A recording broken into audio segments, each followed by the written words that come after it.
Wa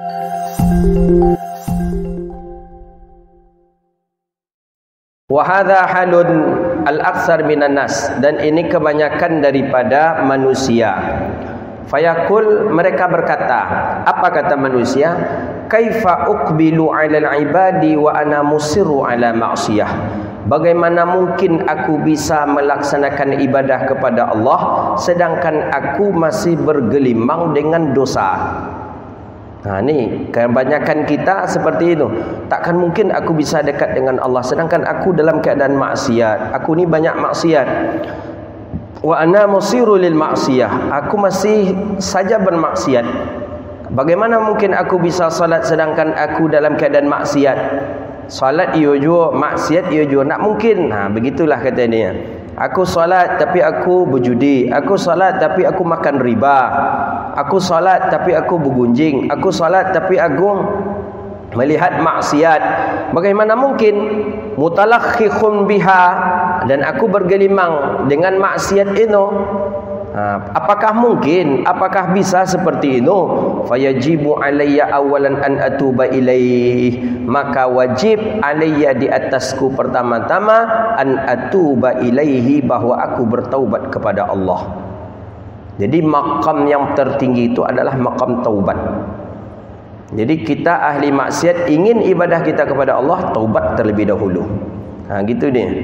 Jadi taubat kepada Allah. Taubat itu kan bukan berarti mesti harus istighfar 100 kali itu taubat. Nah, taubat itu kan ada rukun daripada rukun taubat. Nanti ada kita mengkaji, ada rukun taubat, ada syarat taubat nanti. Ya, rukun taubat diantaranya istighfar 3 kali. Kedua, menyesali perbuatan maksiat yang pernah kita lakukan. Menyesal, begitu menyesal. Yang ketiga, mesti harus ada azam di dalam dada kita, kita tidak akan mengulangi maksiat itu lagi. Itu rukun taubat.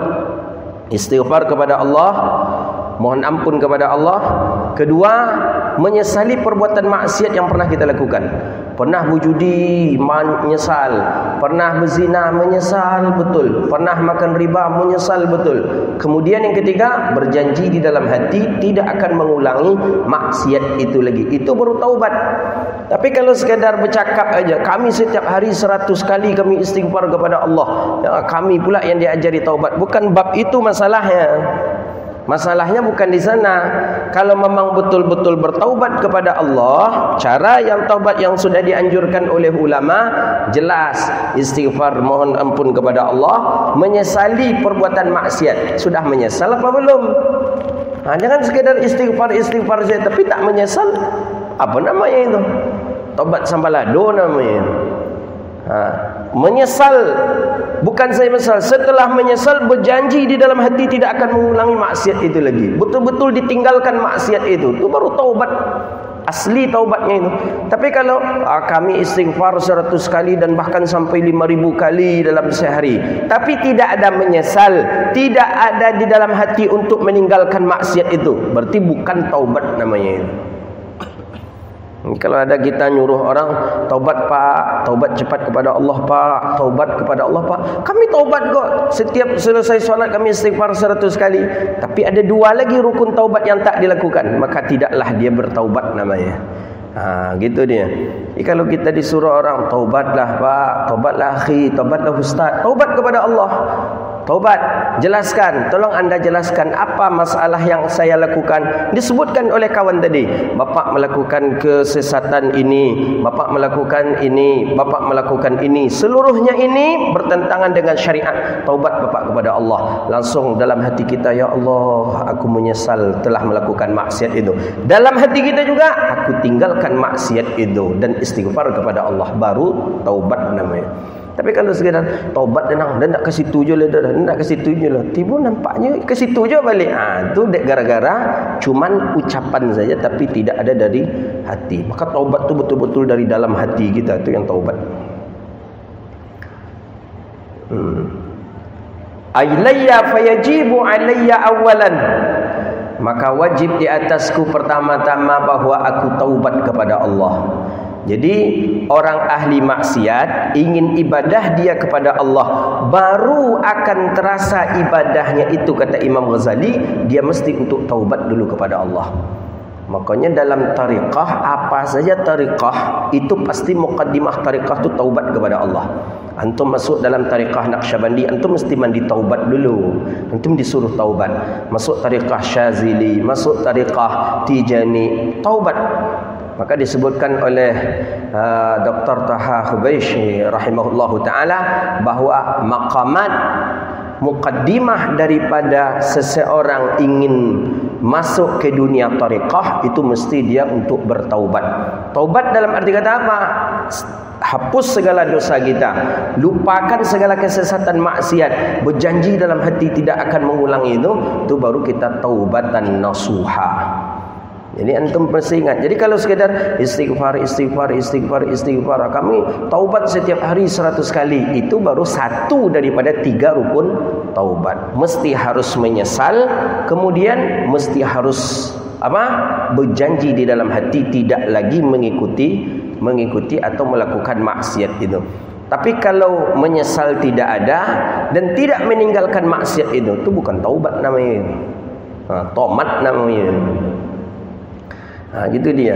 Maka kata Imam Ghazali, fayajib, maka wajib atasku pertama an atuba ilaihi, bahwa aku taubat kepada Allah.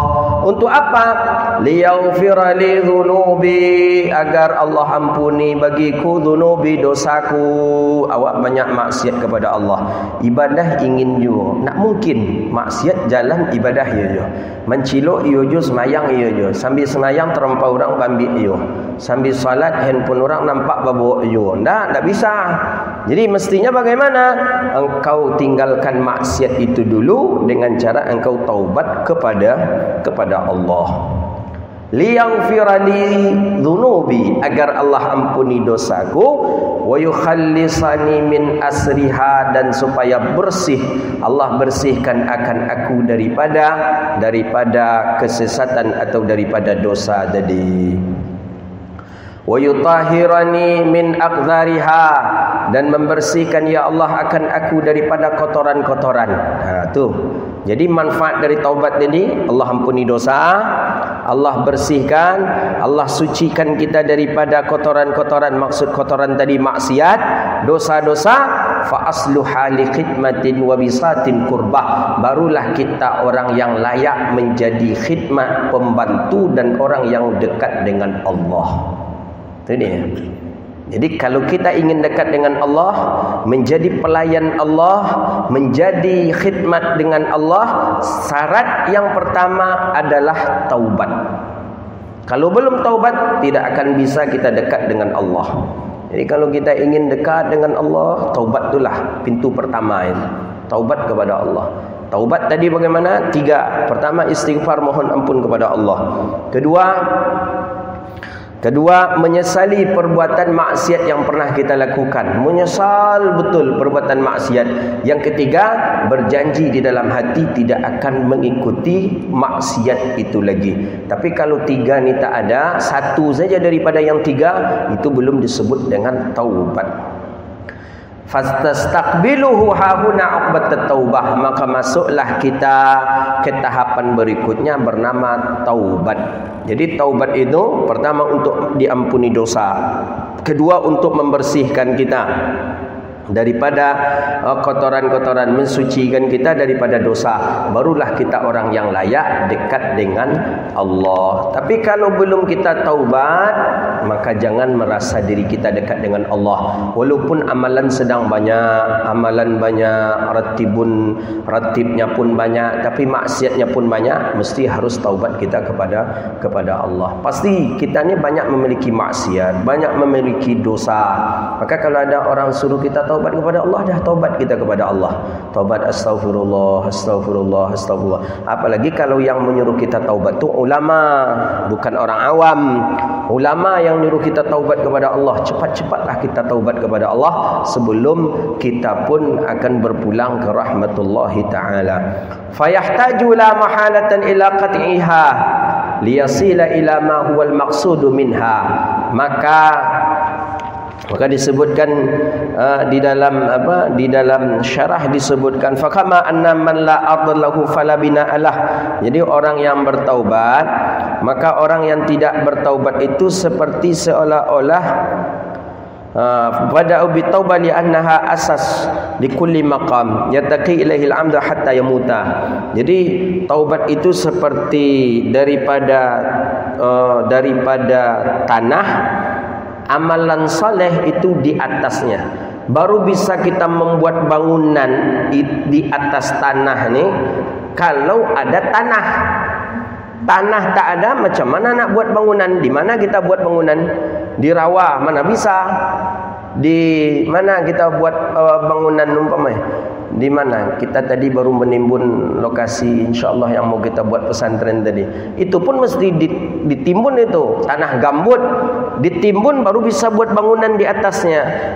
Nah, tanah tadi itu taubat, bangunan itu ibadah. Takkan mungkin kita bisa melaksanakan ibadah kalau tidak ada taubat. Tidak akan mungkin bangunan didirikan kalau tidak ada tanah. Maka disebutkan oleh para ahli hukama, man la ardullah fala bina'alah. Maka orang yang tidak memiliki tanah, maka tidak akan ada bangunan baginya. Takkan mungkin kita mendirikan bangunan sedangkan tanah tidak ada. Di udara kita buat bangunan, tak mungkin. Fakadzalika man la taubata lahu fala halun lahu wala maqam. Man la taubah, maka siapa yang tidak ada taubat lahu baginya orang, maka tidak adalah bagi orang itu maqam. Halu wala maqam, tidak ada kedudukan, tidak ada ibadah bagi orang yang tidak mau bertaubat kepada Allah Subhanahu wa taala. Maka taubat kita dulu kepada Allah, barulah Allah beri kita maqam, maqam atau tempat yang mulia di sisi Allah Rabbun Jalla Jalaluh. Fayahtaju la muhalata ila qat'iha liyasila ila ma huwal maqsudu minha. Maka sangatlah berhajat seseorang, la muhal ay la buddha, tidak mesti seseorang itu memastikan bahawa dirinya itu sampai kepada yang ia maksud. Mana yang ia maksud adalah ibadah, minha, daripada taubat. Fayukhudha fi dzalika bi iqamati taubah, maka hendaklah seseorang mendirikan taubat bi huquqiha, dengan sebenar-benarnya. Jadi kalau ingin kita sampai kepada yang kita maksud, apa yang kita maksud? Mencari ridha Allah. Apa yang kita maksud? Ingin beribadah kepada Allah. Apa yang kita maksud? Ingin mencari kasih sayang Allah. Mesti, kata Imam Ghazali, taubat dengan sesungguhnya. Taubat sesungguhnya ini. Wa syara'itaha, dirikanlah taubat itu dengan sebenarnya, penuhilah syarat-syarat taubat itu. Nanti ada syarat-syarat taubat itu apa? Taubat sesungguhnya dari dalam hati kita, taubat sesungguhnya dari dalam lubuk hati kita yang paling dalam.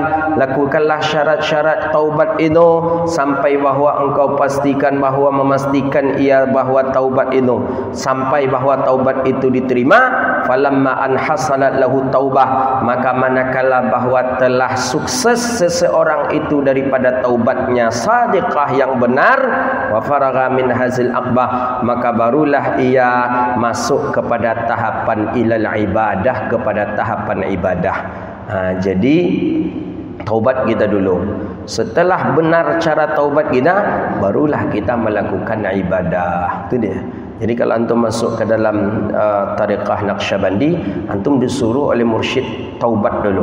Taubat, ada yang dengan cara mandi taubat, ada dengan cara salat sunat taubat, ada dengan cara istighfar. Kita disuruh seperti itu oleh mursyid. Setelah itu barulah kita disuruh untuk berzikir mengamalkan ibadah. Jadi syaratnya itu mesti harus ada taubat dulu, bersihkan diri kita, bersihkan perasaan kita, bersihkan seluruhnya, mesti harus kita bersihkan daripada maksiat.